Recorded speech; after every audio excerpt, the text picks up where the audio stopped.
I love the tune. I love the countdown tune. Welcome to my channel. We're going to get straight in there. So, we are going to talk about Chrisean Rock and BlueFace. Oh my gosh. The drama, the drama is dramaing. People's life is lifing right on reality TV for us to comment, talk, analyze, discuss, you know, create think pieces on. So, for those that don't know, my name is Ngozi Cadmus. I'm a mental health and leadership expert, and I am a social commentator. I like to link everything back to faith, everything back to um, a therapeutic understanding, a psychological understanding, a critical thinking understanding. That's the most important thing. The most important thing for me is that I can enable you, the audience, to think wider, think broader, think deeply. So we're gonna get right into it. So for those that don't know who Christian Rock is, yeah, and let me say this first and foremost, Minano Eva. The reality is I'm what 31, right? 10, 32. She is essentially 10 years my junior. Um, two different generations. I am millennial, she is Gen Z. There are things that Gen Z does, Gen Z does that I'm not aware of. There's things that millennials do that I'm not aware of. I'm not really in deep in celebrity culture. I'm more so about being aware of certain things so that I can talk about it and critically think about it. So we're going to talk about Christian Rock. And when you hear that name, for some of you, it rings a bell already. For others, it's like, who that? Christian Rock is a 22-year-old African American woman. Blueface, her ex, but on partner, you can already see what I'm talking about. Probably is the same age or a little bit older. Christian Rock, I guess, came to fame because she was on a reality TV show that was done in Blueface house. And this was a house full of lots of other women who were vying for the attention of Blueface, and I think she stood out. But I think what also stood out was her level of toxicity, her flamboyance, her kind of her whole kind of, there was a vibrancy to her that I think showed and compared to the others. And for those that know, she's got a tooth missing from that house because she actually had a fight with Blueface's baby mama, who at the time I think they were actually still in a relationship, and the baby mama had a fight with Christian, and her tooth got knocked out. So kind of part of Christian's look is having her tooth missing. Is a very noticeable, is a salient characteristic that I think when you see her teeth, okay, Christian Rock. She could get it fixed. She did get it fixed, but it gets knocked out, and she just, yeah. I think it's part of her trademark. Everyone's got like maybe a beauty spot, or they've got something. Her missing tooth is her trademark. Now, I want to talk about her because I think it is important, especially within the Black community. Now, I do have to say that this is American. So there'll be some things that might be able to be transferred, translated, generalized to other Black communities all over the world. Maybe more so in the Western world, but could be in the continent and in the Caribbean, and maybe the Aboriginals. But I don't know. Every community that associates with some level of Blackness is very different. We have a different history. We have a different socioeconomic climate. We have a different system. So I have to put that disclaimer out there. I am aware that Black in the UK is very different to African American in America, though there are similarities. So Christian Rock is a woman right now who every single blog, every single day is posting about her. Without fail, the last 2-3 weeks, she's been posted at least nearly every day, if not every day. There is something that happens that she's posted about. And also Blueface. Right? And I don't know if you could say that they are being posted about anything good. Though there's a subsection of the community that like how she is. Maybe they admire how she is. They actually even respect what she's doing. And I think that speaks to a part of the community and the population that has a lot of issues.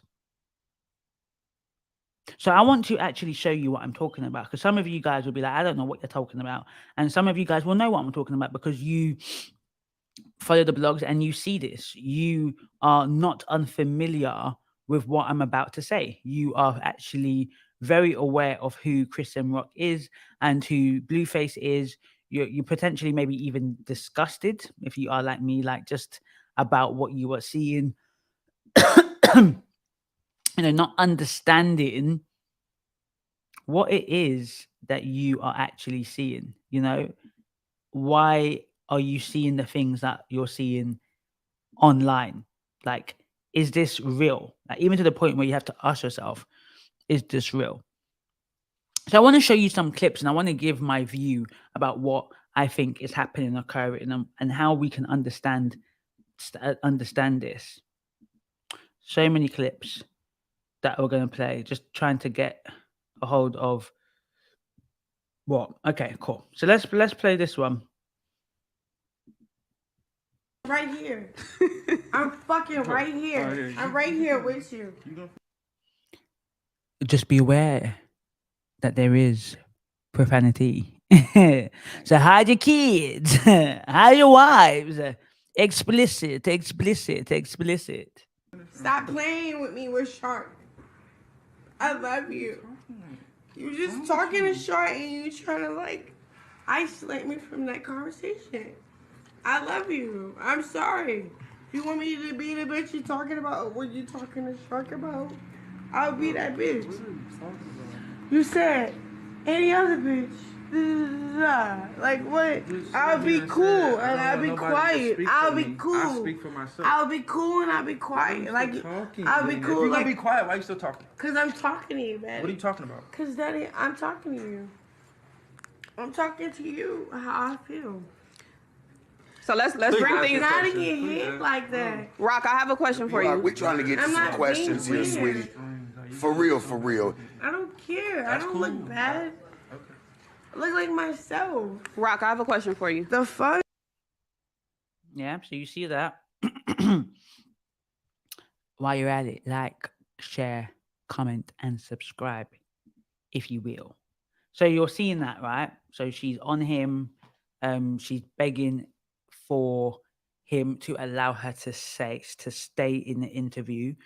I'm not sure if this is an interview for both of them, if it was more an interview for BlueFace and she was just there present.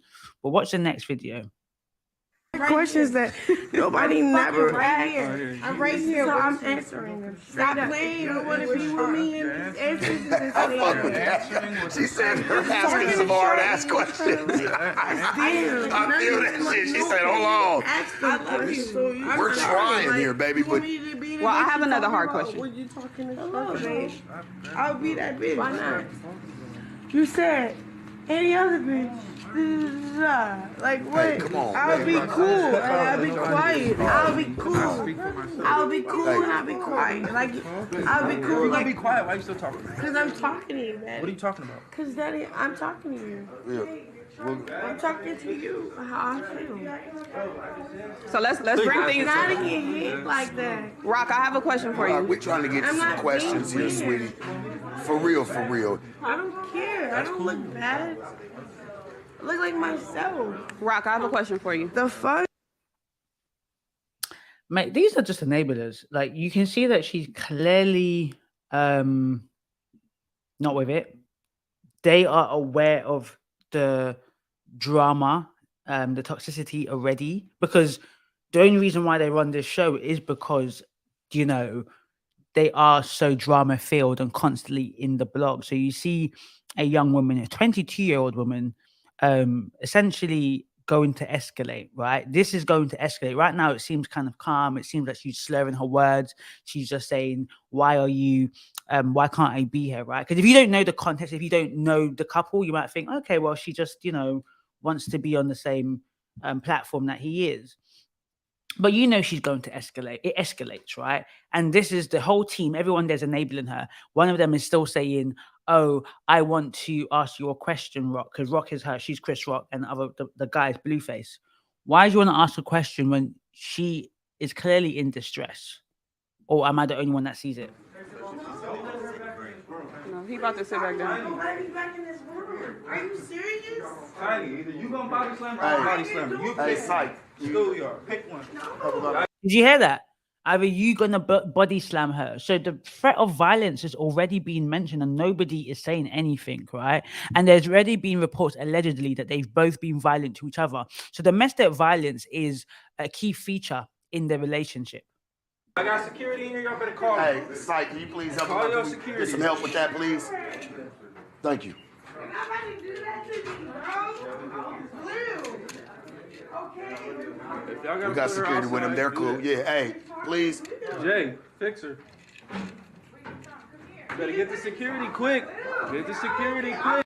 So this is meant to be her boyfriend. Now, look, we're going to talk about Chrisean Rock's behavior because it's absolutely deplorable. But at this point, your girlfriend is being, you're throwing your girlfriend out of the podcast studio, and you're just saying it's like she's like rubbish. Ugh.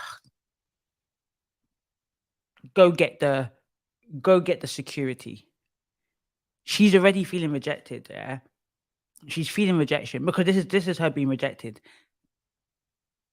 Come on, we got it. Hey, we just trying to get you right, sweetie. Y'all done Come on made a now. sign up in here and you ain't got the security on standby? No, take her outside. Take her outside. Take her outside. Okay. Is Tone around? Blue. Why is he dismissing me like that? Back up. Why is he dismissing me like that? Being dismissed. You know what that means to be dismissed? Do you know what that means to be dismissed? To be sent away. It's like there's a feeling of being discarded, being abandoned, right? Now, it could be in this context, she needs to exit stage left because she is making the interview unproductive. Look, let me tell you the truth. The Out of Jumper interview was happy for this because this is going to bring millions of people to watch this. They didn't have to share this out. They did not have to reveal this and go on the blogs. This didn't have to happen. We could have just watched it. But of course, it's like what they do. What do they do when a show is happening or a reality TV show? You start to hear drama. They're trying to get people excited, right? This is what it is. But at whose expense, though? At a young woman's expense who obviously has issues, at a young man who obviously has issues. So at the expense of them, but that's how the music market goes. That's how the entertainment business goes. You have to have your wits about you because they will use you for their own clout. They will use you for their own numbers because this didn't need to be shown. This was not part of the interview. It was not shown. They could have edited the interview and we didn't have to see that. But they wanted this to show because people are going to run to the interview. Now, I didn't watch it. I don't think I need to watch it, but I'm sure some of you guys will. Of course. You want to see it. You want to see this play out. You want to see their real reactions to, oh my God, Chrisean Rock got, dragged out of No Jumper interview. Her erratic behavior. But her behavior was erratic.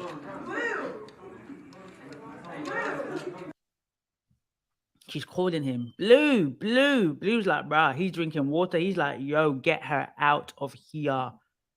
Get her out of here. So I think the last video of that is this. This is the bit that initially we all She saw. off that Hennessy, man. Take her outside. There's nothing to talk about. There's nothing to talk, like, all that's gonna do is add fuel to the f***ing fire. No. No. I gotta take you out. I gotta take you out.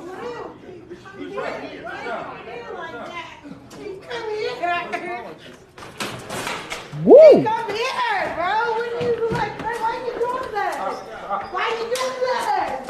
Blue, what are you doing that for? Josh, don't worry. Whatever it is, me and you would. It's good. Hey, Josh, how's the camera? How's the TV? Is it good? That's gonna be It viral. broke. Wow. Welcome.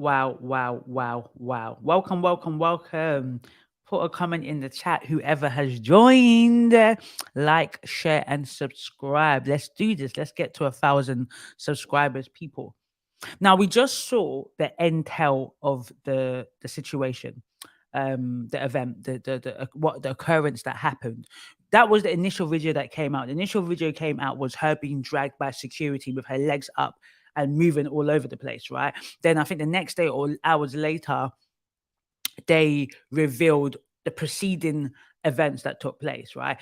All of it is damning. All of it is deplorable. All of it is shocking, disappointing, absolutely disgraceful. But all of it is entertainment shock value that's going to get a lot of people to that platform, and it's going to jumpstart their rating. So we know why it was released. They did not expect it to occur, but they did expect something to pop off, because really with Chrisean Rock and BlueFace, put them in an environment, things will pop off. Give them alcohol, things will pop off.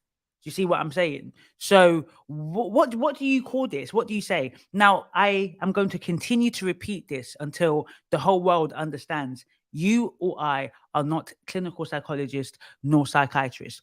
We cannot clinically diagnose. Right? It's weird. I don't actually find anybody diagnosing her. This is what's really weird. Human beings are weird. When it's usually a man and he's behaving in a certain way, the N word is used so quickly. He's a narcissist. And I'm not saying she is, not at all. I'm just saying I find it very interesting, the labels that are given to certain groups of people than others. I actually have not seen anyone do a think piece on the diagnosis that they think that Chrisean Rock is displaying. But people will give think pieces of very BlueFace. People have called him a narcissist. They think he's a narcissist. They think he's an abuser, allegedly. But what about Chrisean Rock? I find it quite interesting. So we can be very selective in who we feel we can give diagnosis to, even though we are unqualified to actually give a diagnosis. But what do we see in that behavior? Now, is her behavior shocking? Are you shocked by her behavior? I'm asking you that question. Are you shocked by Chrisean Rock's display of aggression, display of affection, display of frustration? Is she reacting to her fear of abandonment? Is she reacting to her fear of rejection? Is she reacting to embarrassment and shame because this has been videoed and many people are seeing the dysfunction? What is going on here? What is happening here? Why are we laughing? Why are we enabling? Are we not concerned? Is this normal behavior? No. But is this behavior people display? I think more people display this than we give them credit for. We may not be doing it out in the world, showing it, on reality TV or you being filmed, but I'm darn sure that many people show behavior like this. They show behavior like this just in private. You go to your partner's house or your ex-partner's house, they've rejected you, you run back to them and you start screaming and shouting in the house, or you send them messages saying, oh, I feel so lonely, I'm gonna, X myself or hurt myself because you're rejecting me. These are things that people do. It's just that it's not being videoed, it's not being recorded. No, I'm not trying to normalize it. I'm trying to say that really reflect and consider, is this you? Are you afraid of being rejected? Is being told to leave the studio because maybe you're acting in a certain way that is not conducive nor productive for the environment, and you're told to leave, then that feels like a rejection. So you react out of that. You act out of your fear of rejection. You act out of your fear of abandonment, and you display such erratic behaviors, such concerning behaviors, such dysfunction, or you just darn drunk. You're intoxicated, which also is an issue. So this is a example of the behavior that Chrisean Rock and BlueFace display on a weekly, nearly daily basis to the world, to their audience, to their supposed fans. I don't know who's fans of these people. That's why I said that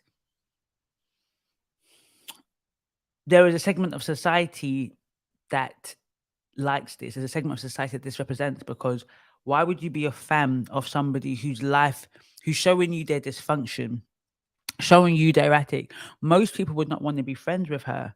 Most people would not want to be friends with her, but you want to watch her on TV self-destruct. I find it quite interesting. I find it quite interesting. Humanity, we like to, we like this type of stuff. We like to see people self-destruct. I think there's something that we get into that it makes us feel better about our lives. Now, last week, Chrisean Rock announced that she was pregnant. There was a back and forth between her and BlueFace. They broke up, and then literally they broke up, right? And then people started doing think pieces and saying, giving their dissertations, and then literally the next day they're back together. They insulted each other on Twitter. So now the question really is this fake? Is this real? I think that's a really important question. Is this all for TV? Is this the new way to get famous or to get infamous? Not for anything of substance, not for anything of quality, not for anything that is a net positive in this world, a net negative in this world. Is this the way to get famous? Maybe this works, right? They just took my blood pressure and stuff like that. And the only reason I feel like I'm so overwhelmed right now is because I'm deciding to keep it, obviously.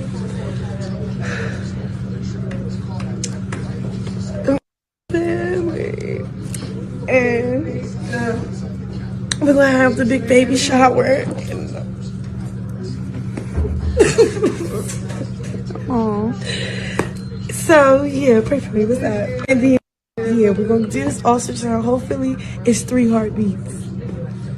Please, I want 3 kids. All right, 2. I want either twins or triplets. Fun fact. Because that's how many I killed. But... Did you hear what she said? That's how many that she killed. So she's had abortions before. She doesn't want to abort this child. But you seen the way she's talking. Like to me, she's slurring her words. Tangential, just talking different topics. Not the little one. Sorry, I'm doing the vlog.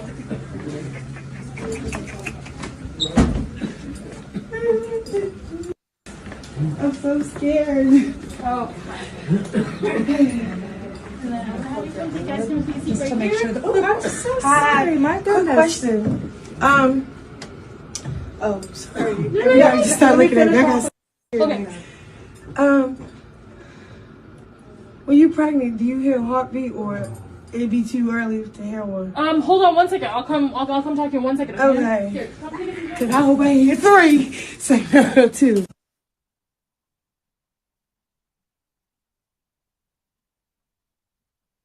So I don't know if that means that she's carrying twins or she's got, I don't know. I really have no idea what that means. But what we do know is that Chrisean Rock is pregnant. When God says that he reigns on the just and the unjust, he really means that. His providence is a mystery to understand and a mystery to behold, because I think many women will be looking at her thinking, God, she's able to get a child and be a mother, and I know I could be a mother.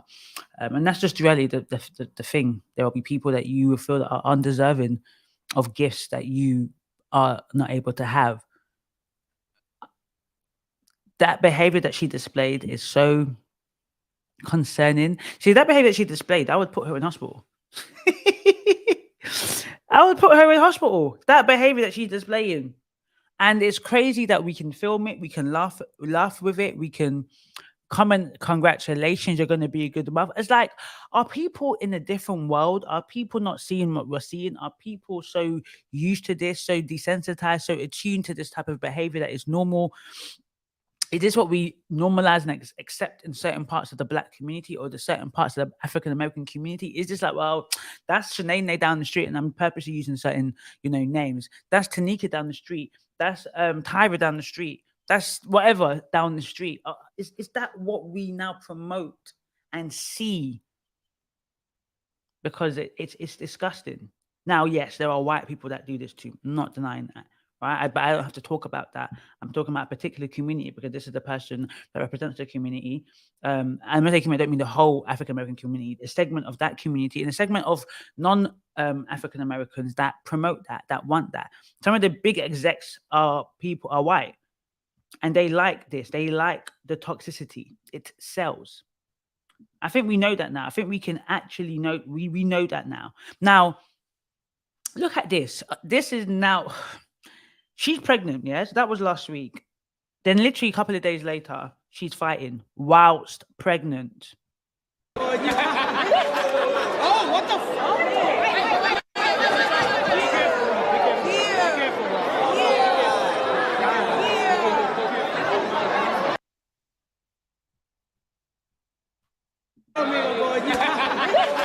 Oh, what the fuck?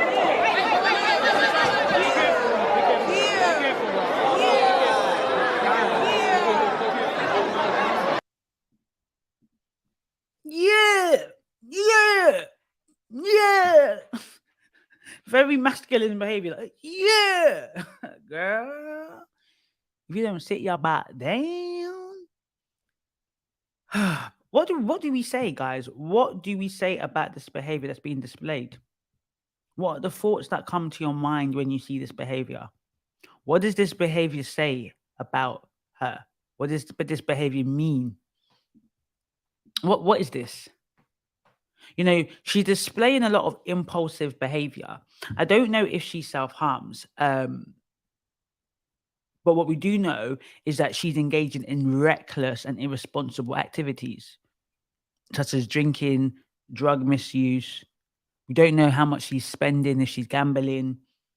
You know, she's obviously having unprotected sex. Yes, you could arguably say that she's having sex with her partner, but is BlueFace faithful? BlueFace accused her of sleeping with 10 individuals in the past year. I don't know if he meant 2023, which is only 26 days in, or he meant 2022. So she's likely having unprotected sex with people that she does not know. And this is her, she's displaying unstable relationships. This kind of constant need for attention, that clinginess. So what we saw in the first videos was her clinging, right?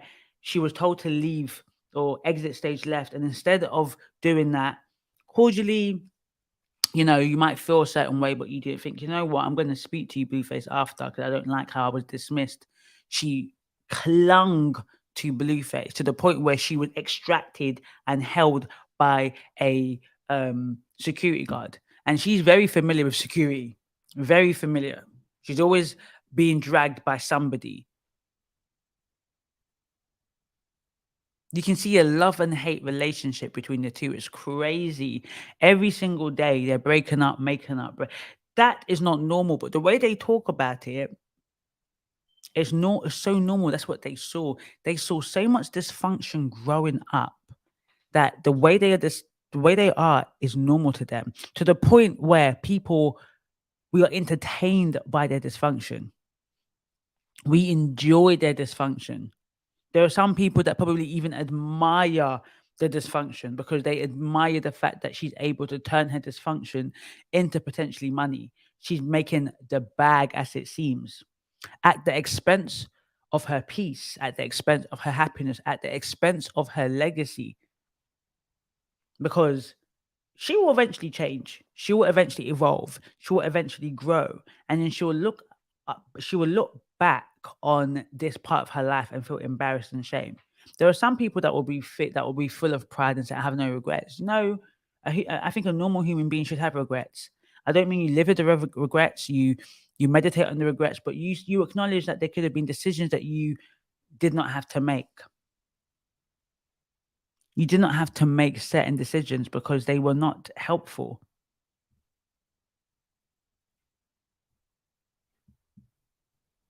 So it's something to look at. Now, if I was a guessing woman, if I did think that there potentially was a mental health disorder, which there is, but if I was to diagnose that, which I wouldn't, if I was to say any mental health disorder that I think she's displaying behaviors of is emotional unstable personality disorder or borderline personality disorder. I think it's a disorder that we need to talk about a little bit more because it has a lot of some links, a little bit to narcissism, very little, you know, but there's some aspects of it that being in a narcissistic relationship can parallel being in an emotionally unstable, personality disordered person's relationship. And that's why I said it's interesting how we focus on, narcissism to the point where we miss. There's so many other personality disorders. Yeah, I think there's 9 personality disorders. 9: histrionic, antisocial, schizoid personality disorder. There's so many other personality disorders. So while we're all diagnosing people with narcissism, they actually might be displaying another or both. You can have dual diagnosis. You could have, 2 disorders concurrently at the same time.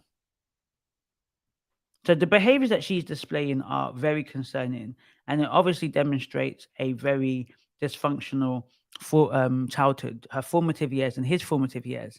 I'm not talking about him so much because I haven't really I don't follow either of them, but they talk about her more in relation to BlueFace. My concern about BlueFace is that he actually thinks this is love. So he's the biggest enabler, but she enables him. They enable each other. It's like 2 drug addicts, really and truly, displaying their substance abuse, substance misuse in different ways. That's really what we're seeing. We're seeing 2 addicts of toxicity being displayed in different ways. One in a very more masculine way as BlueFace, and one in still quite masculine, but she's a girl as Chrisean Rock, and we're seeing it play out. We're seeing this play out to us. We're seeing toxicity play out. Now, there's a video that I'm going to show.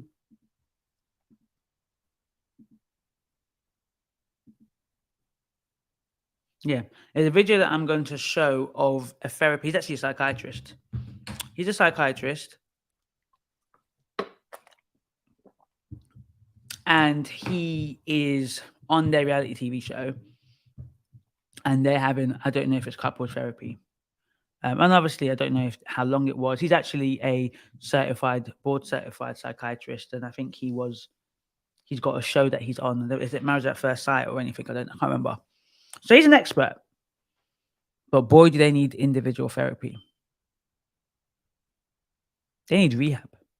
I don't mean just for drugs. She needs solitary confinement for a period of time, because what's going on now, and she needs Jesus and needs to be delivered. Because the behavior that she's displaying is not normal. It's highly dysfunctional, highly problematic. See, the only positive thing from this is that I can talk about it and hopefully help somebody. But I think there's enough out there for me to talk about the same thing without actually speaking about them. So really and truly, what in 50 years we'll be talking about Chrisean Rock positively or negatively. This, to me, I could never get my child to watch any of these things. Could never get any of my nieces and nephews. Never. And they can never look up to this person. I see a hurt young woman and a hurt young man trying to navigate this world, and they're part of a subculture that being crazy and being toxic and being this way, you can actually benefit from that.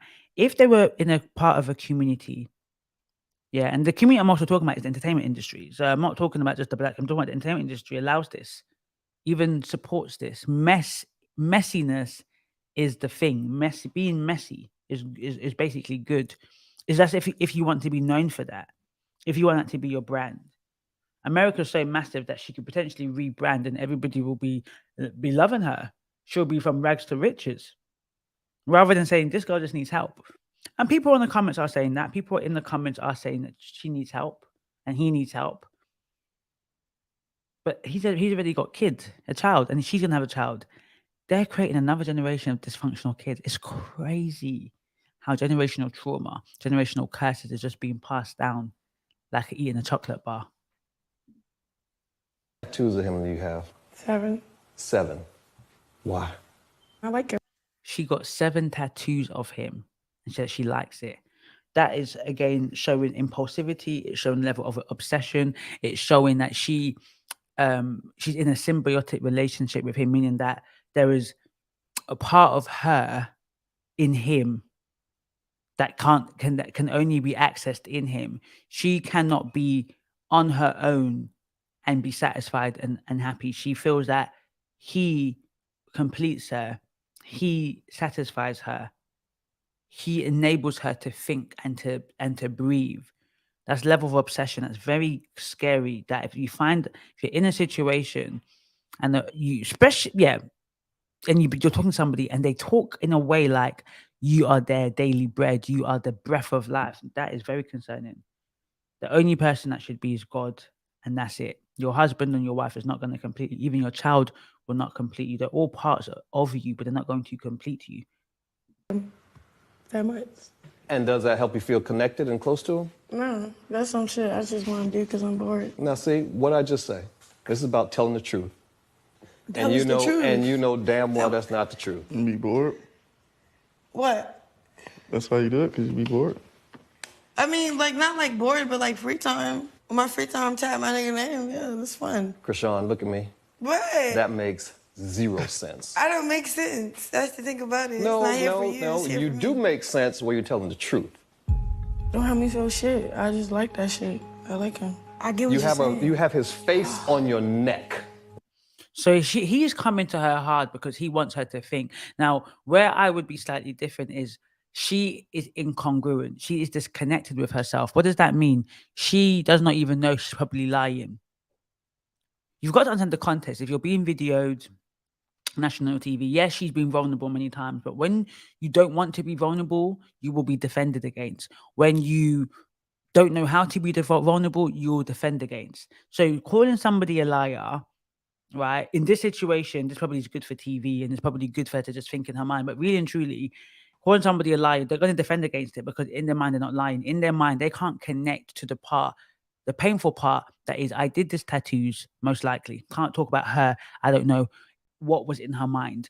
But most likely I did this because it was a way of me inscribing him on me that he will never leave me. It was a way of me showing him my love. It is a way for her to feel connected to him when he's not there, to the point where I can do 7 tattoos. She's got a tattoo of him on her neck, right? I got a tattoo of him on the neck. She's doing this because she is afraid to be abandoned. She's afraid to lose him because whatever she's experienced growing up, she's been abandoned. She's lost people that she loved, maybe that literally or symbolically, and the pain is excruciating. It is so painful that it is better for her to be in a toxic love and hate relationship. One, she doesn't even know any better. She doesn't know any better. Right? Hey, I said that. So that means, right? That's saying something. That I'm his. Okay. So that's the truth. It's a way of marking her territory. It's a way of saying that she's his, that there's nobody else. It's an obsessive move. She's obsessed with him. Yeah. They're going to break up. They will eventually finally break up. What's she going to do? Like, laser all of this stuff away?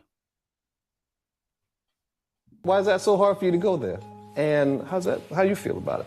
I like it. Yeah. It's not something I request or anything, but it's hard not to like.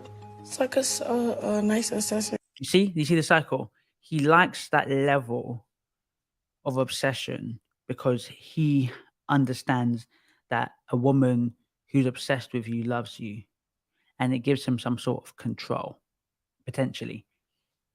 Because when somebody is so obsessed with you to the point where they can't breathe without you, they are giving you all their power. If he said maybe not drop from a tall building, but if she says, which I think he's done that. But if he said, ride my car that's got drugs, because if I do it, I'll get caught and go in prison, she'll do it because she loves him so much. These are the things, these are the vulnerabilities that when somebody sees your level of obsession, right? And there's a spectrum. You might go, I ain't going to do 7 tattoos, right? No, but you're locked in from the first day. You're locked in from the first week.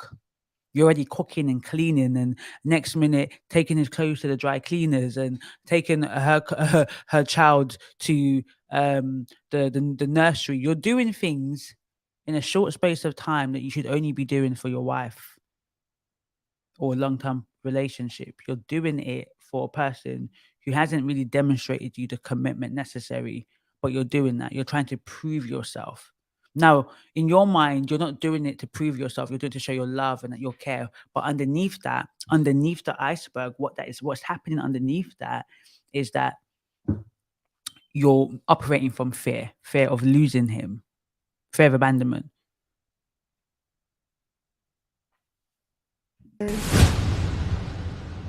So that's the promotion, of their reality TV. So I listened one time and I don't know if they're also exaggerating things, because I listened to an audio on Clubhouse when they were basically saying we produced it, so anything we put out we're cool with. So I think for me that essentially shows that some of it is fake, or it's amplified, or maybe it's all real and they were like, this sells. As long as we're making money, that's what's important. So the Bible says, what profits a man to gain the whole world but lose his soul? Welcome to the Ngozi Cadmus platform. We are going to be talking about gangs. I thought that's quite an interesting topic to talk about. I want to play a video. I'm not going to play everything, but I want to just, give a few words on this, because I thought it was such a powerful video that I wanted to share with you guys. So this is a video of two gang members talking about their past life, which I think is thoroughly interesting and something that, we can really learn from. So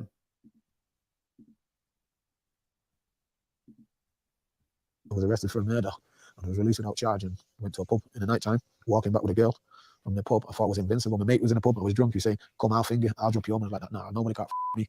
And then apparently one of my so-called mates phoned up the shooters and told them which way I was walking, and that's when I got shot 27 times. Got shot 27 times and survived. He beat 50 Cent that got shot 9 times and survived. What sort of criminal activity have you seen growing up? Criminality. The first person I seen never get stabbed was my dad. My mum stabbed my dad in his chest, his shoulder, and his arm.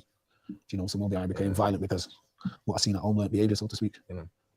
Went from selling weed, selling crack, heroin at 13 years old on the street, carrying knives, carrying guns. I can say this because I've got a conviction for both.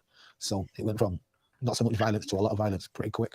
At one stage, the area that I grew up in, I would have thought it was quite good. But then as I got older, into my early teens, I started to feel the impact of the area. We started to take things changed. It was like a Rastafarian. Our parents were Rastafarian, so there was a lot of culture within our household. Then probably from the late 80s, that's when you start to see a lot of breakdowns within the family. So a lot of by the time he was 5, our dad was gone. It was just our mum.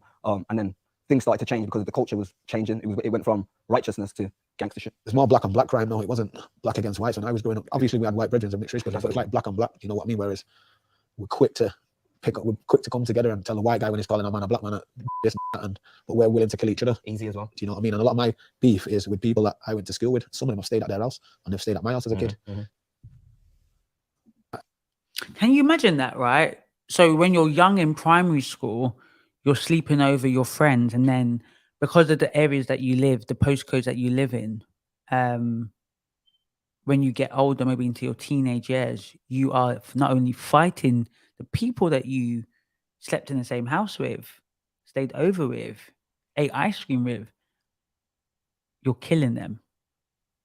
And, they mentioned the brokenness of the society. They mentioned black on black crime. And a lot of people have issues with that terminology, right? But they mentioned that people were more quick to fight each other, someone who looked like you, than fight someone who didn't look like you. And people will say, of course, it's common for people, in poverty, these centralized area where everyone looks like you, to fight your neighbor. Like, I'm going to fight you because you're closely related to me because you live in my area. So of course I will fight you. Proximity, that's true. But I think there is something to be said with the idea, there's a difference between if I insult your sibling, you will go mad at me, right?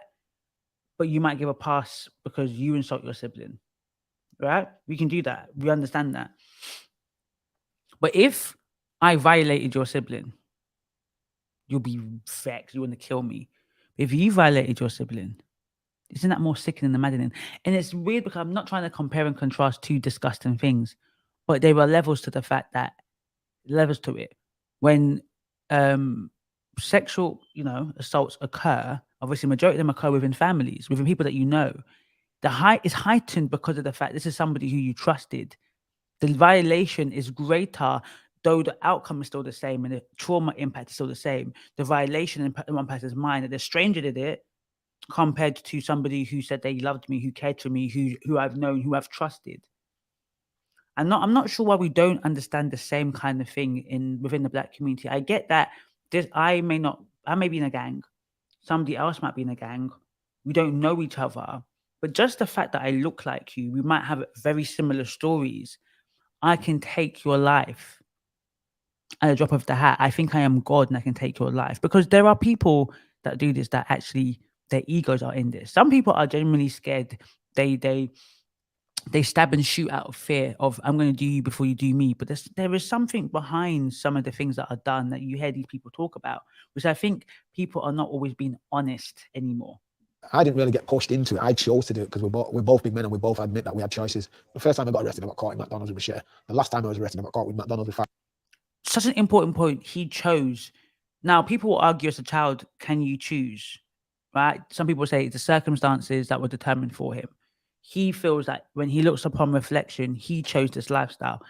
And I would say it's a bit of both. If all around you is red and you say, I'm choosing red, you made the choice to choose red, but that was all that was given to you. That was the options, right? All around them was brokenness, was gang. Now, there were other things around them. So they did decide to choose the street life rather than the non-street life, than what do they call it? The opposite to street life, right? The honest living, right? They made a decision. They made a choice to do that. So can we just say that their circumstances forced it upon them? Because then how we are absolving culpability, we're absolving responsibility. I find it very fascinating, the people that discuss this, because when we're having conversations and they want to provide, when we're talking about why a lot of young Black men are doing this, they're in gangs, they're doing this, right? We go straight to the socioeconomic climate. We no longer even want to talk about broken families, because, people will say, well, I know people that have 2-parent households. And it's like, well, statistically speaking, when a person grows up in a single parent household, the likelihood of them, joining gangs, the likelihood of their life choices is greatly reduced. So stats show us that broken families are a predictive factor, a contributing factor into a particular lifestyle. But yes, there are people that do this irrespective of the family, right? So irrespective if there's 1-parent or 2-parent in the household, but that's the minority, not the majority. The majority of these men and some women are in that usually come from broken households. And you can have a broken household with 2 parents in that. So I think it's that fair to mention, right? Then there are the few that, their families are good and they make choices not so good. 500 bullets. I wanted to be a man by looking up to the next generation of my brethren. I took on aspirations to become a gangster. I took very early, by the time I was 10, 11, I took on those aspirations. I've seen 2 bad boy films, Minister Society, Boys in the Hood, and like I say all the time, like, them people there, they was the first people I looked at and thought, I want to be like him. I want to do everything that he does. So for me, I just started to take on that kind of perception, that kind of persona. I wanted to be like him. I wanted to do everything that he does. We like to delude ourselves. See, let me be very straight. I'm going to say this, right? Stop listening to people in the Black community that have not studied or experts. There are experts, there are psychologists, there are people who will tell you the influence of media upon the mind of a person. Don't listen to people who say, nah, drill, grime, whatever, doesn't influence people. It may not influence everybody, but it does influence people. Let me do very simple now. Simple. When I used to go out a lot, rave a lot, what am I going to listen to? I'm going to listen to hype music. I'm going to listen to Afrobeats. I'm going to listen to, hip hop. I'm going to listen to music that's going to get me gassed.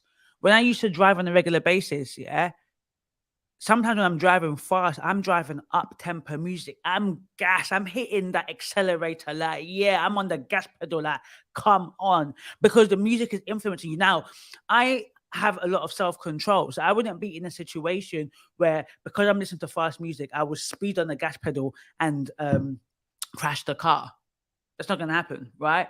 But we like to think that we make individual decisions without a influence, and that's not the case.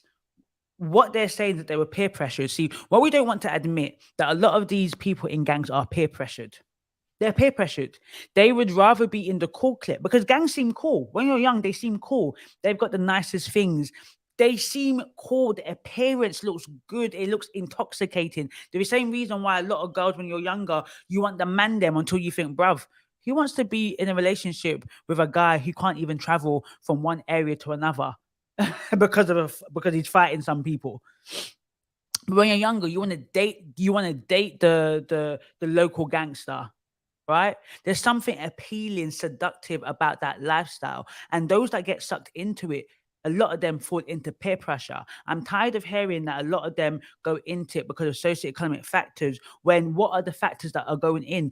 They are not poor, in contrast to what poverty truly is. It's relative.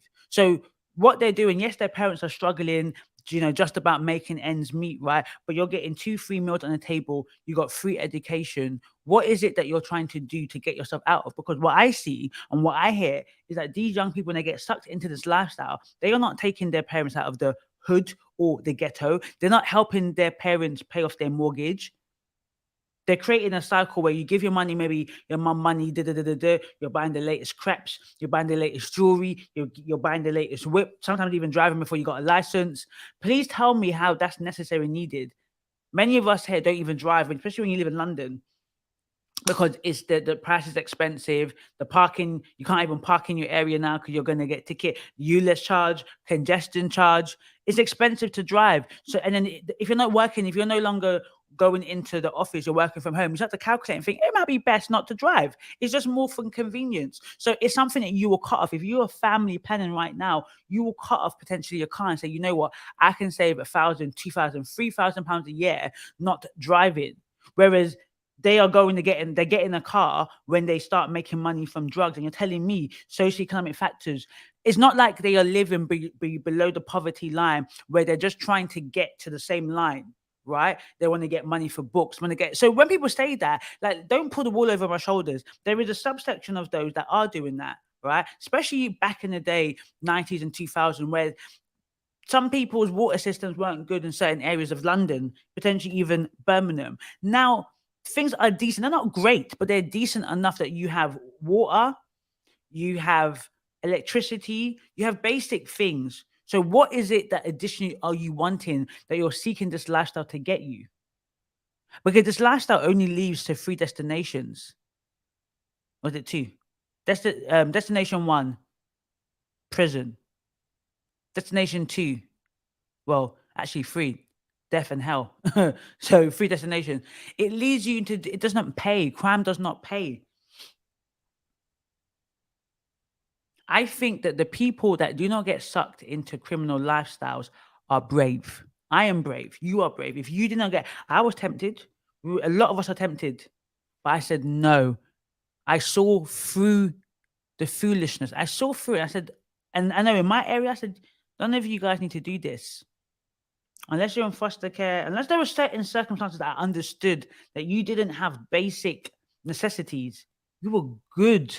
People in my area that I grew up with, and they were shot in, and they weren't making bare money because they'd left the ends, bruv. When you make bare money, you're leaving the ends, you're getting a nice house. The most they got was whips and chains and shoes. That was it. Anyways. Give me 2 years. I was involved. I was around those kind of people. So we was more like kind of gangbanging thing, like even for myself. And it wasn't even really about money. It was about raising money to go so we can go and roll out, raising money so we can buy dope, so we can buy guns to go and roll out. It was really, this was our religion. We used to live by these rules. We used to live like, this is how everything these guys are saying within the music, like kill this, boss that, shell this, or do like. I used to literally eat, sleep, and breathe them that way of life. So at that time when I was in it, it was like I actually believed it was the right thing to do. Started rolling with knives and that when I was 14, but 16. I think that was the first time I got shot after when I was 16. And from there, it was guns. It wasn't even about knives. It was just guns. we're at a certain place in our childhood, and by the time we get to 12, 13, we start to take on certain aspirations, and then by the time we get to 16, it's like we're almost we're in the full swing of it. Wow. Did you hear that? I think that's just so deep that there was a point where he aspired to be the baddest guy in ends. Because why? The baddest guy in ends got the girls, got the money, got the prestige. What runs the world? Status, power, sex, money. And for many people, if you feel powerless, you want to feel power. It's intoxicating. So a lot of these young Black men especially are scared. They're afraid. It's ego. People are getting shot for ego. They're getting shot for postcode they don't pay tax in. They're getting shot for the for trivial things, for things that if you watch the rest of this video, they regret. They regret the things. They regret it. If you watch the rest of the video, they absolutely regret. So think about this.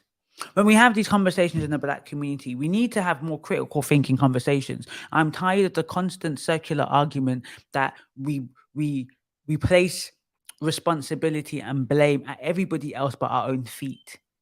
We've got to take some responsibility for this. The breakdown of the community is because we're allowing it to break down. Yes, the government has a play in this. Yes, society at large has a play in this, but we have a play in this. Our parents have a play in this. Friends, family, cousins, we have a part to play in this. What are we going to be accountable for in this community? There are gangsters or former gangsters or reformed gangsters telling the truth, saying, look, this is the situation. I made this decision and it's ridiculous now when I look back at it. I don't want to do this because they're going to talk about hate in prison. Prison's not a place for rehabilitation, etc., etc. And though it was hard, they've gotten out of that, and now they try and teach young men, especially young Black boys, to this lifestyle ain't worth it. Do you want to be me? I can't travel because they probably can't travel. They can't leave the country with a murder charge on your record. You will never leave England.